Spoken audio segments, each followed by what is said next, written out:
Sahabat YouTube, dimanapun Anda berada, berjumpa kembali dengan saya, Walnek, di WSJ Channel. Kita sampai di volume yang ke-75.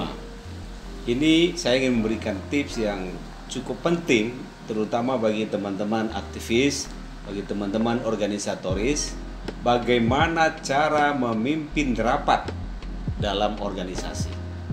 Rapat dalam hal ini adalah rapat biasa, rapat brainstorming, rapat mendengarkan pendapat.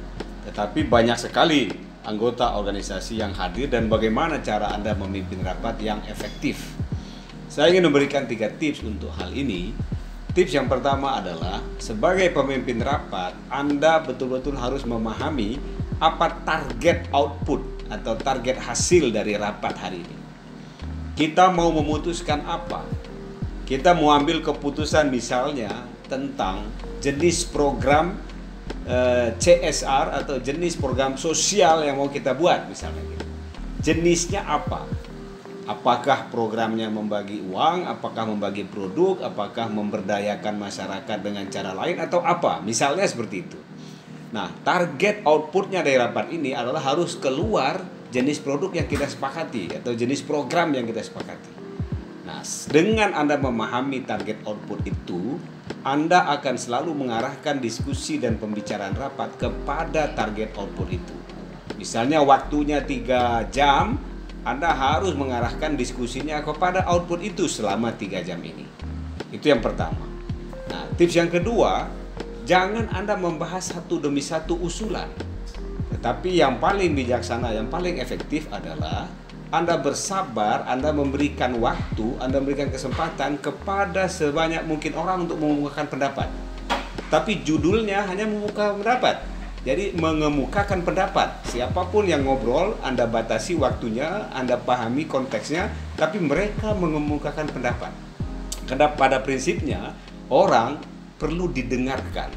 Orang perlu menyatakan sesuatu. Bahwa nanti yang dia nyatakan itu tidak akan menjadi keputusan, itu lain soal. Tetapi dengarkan dia, berikan dia kesempatan untuk mengungkapkan. Sambil pada saat itu Anda melihat, Anda mengelompok-ngelompokkan mana yang kira-kira sama, mana yang kira-kira berbeda, klaster A, klaster B, dari pendapat demi pendapat itu.